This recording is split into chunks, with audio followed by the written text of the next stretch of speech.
In a previous video, I covered the Kamloops Triangle related to the strange cases of missing persons. In this story, the man in question didn't disappear, but almost did. This story takes place in the interior region of BC and lies within what some call the British Columbia Triangle or Kamloops Triangle. He and 3 friends went on a camping trip and encountered a slip through time. All 3 friends witnessed a strange event that forever changed their lives. The story revolves around a lake called Courtney Lake, located not far from Merritt and Princeton, BC, and may shed some light on many strange disappearances in and around this location. Mr. Sam Thibault is now 59 years of age, but at the time of the encounter he was 15, and the year was 1977. Here he describes his amazing story. I am 59 years of age now, but at the age of 15, 4 of my friends and I experienced what I now believe to be a porthole in time. It may be an explanation as to why people have just disappeared without a trace in the area. I lived in Merritt, BC at the time. The incident took place at a lake between Merritt and Princeton called Courtney Lake. I believe it could shed some light on the unsolved disappearances in the British Columbia Triangle. I experienced this with 4 of my closest friends, Rocky B, Tim C, John C, and if my memory serves, Wade W. We were all around 15 to 16 years of age. I've told very few people, as most don't take me seriously. All I can say is that it did happen. We all saw it, and it scared the hell out of us. My friends and I often hitchhiked to different locations in and around Merritt, BC, mostly to explore, build forts, fish, and go swimming. We also explored abandoned mine shafts just south of town, where we would crawl under cave-ins in order to come out into the main tunnels where the coal tracks were. On one of our weekend trips, we got a ride to a spot near Courtney Lake. I believe it was Rocky's brother Roger who dropped us off. The hike to our destination was a few miles or so, through some thick brush and heavily wooded areas. The old path was overgrown, but you could still make it out enough to follow it. This was the second time I came to this place with my friends. The road eventually led to a large open valley of grasslands that stretched out in front of us. The valley stretched out as far as you could see, and eventually rounded a bend and disappeared. You could see a well-structured tree line across the valley that rolled up and down with the hills. When looking to the left, you could make a few buildings out in the distance, nestled up against the lake. I believe they were once used as layovers for cattlemen driving their cattle through the area. There were a few rectangular bunkhouses with flat roofs and rectangular cookhouse built up against a small outlet from the lake. We made our way to one of the bunkhouses in which we had stayed during our first trip to the lake. It had a wooden bunk built into the walls and nothing more. I chose the lower bunk against the right wall when entering the building. I had brought my bow and arrows and hung the bow above my bed on the wall. Once settled, some of us tried to catch some fish for supper, while others sat around an open fire.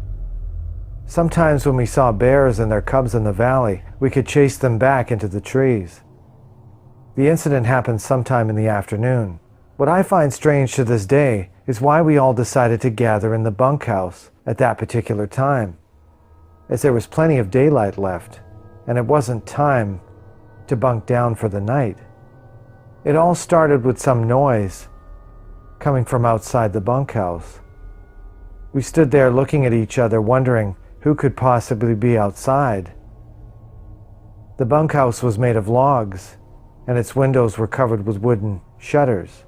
I remember opening the door with my friends close behind me, and what we saw still stays with me to this day.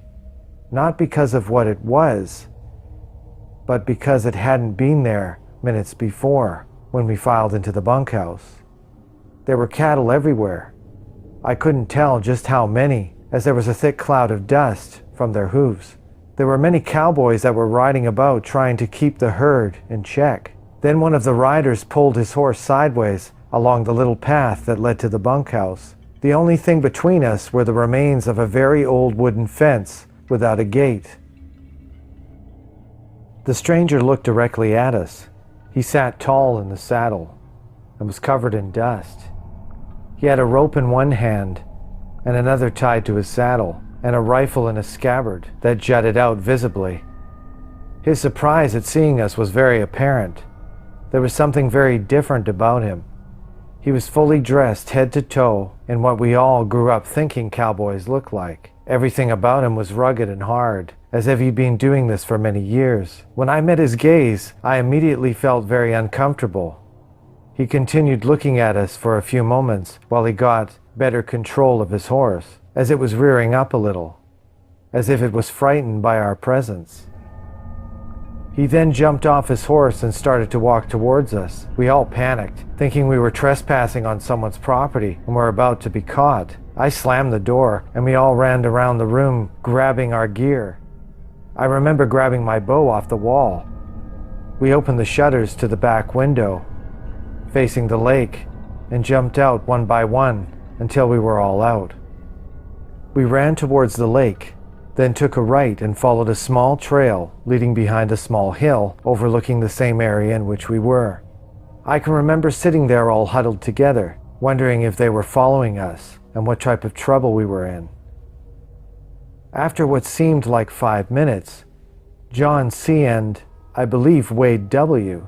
ran up to the top of the hill we were hiding behind to get a better view and to see if they were in fact following us. John and Wade came back moments later, looked at us, and said, "There's no one there." We all scrambled to have a look for ourselves, and what they said was in fact true. There was no one there. I remember walking back towards the bunkhouse. The first thing was to look down the valley to see if they were going away from the lake, but the valley was empty as far as the eye could see. No hoof prints were visible, no dust. It was as if no one was ever there. I remember thinking that a herd as large as the one we had seen could have not disappeared in a few minutes. The valley is very open, and there was nowhere that a cattle drive of that size could hide. We all left and called it a weekend, unsure of what we had just experienced, but glad to get away. I've always wondered what might have happened if I had walked out to meet the cowboy at the end of the walkway leading to the bunkhouse. Would I still be here today? Or would I be missing without a trace? I've come to believe that we stumbled upon a portal in time. What we all witnessed was a once-in-a-lifetime experience. Most of the boys I was with never told anyone about the experience, and some have passed on. One day, Rocky and his new wife came north to visit my wife and I. While sitting around the fire, my wife asked Rocky if the strange adventure I had been telling here about all these years was true, and not some made-up story. I remember Rocky's face going. He said that he had never told anyone about the summer day in 1977.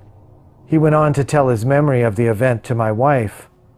When he was finished, my wife couldn't believe what she had just heard. His account was identical to my own recollection of what had happened to all of us those many years ago.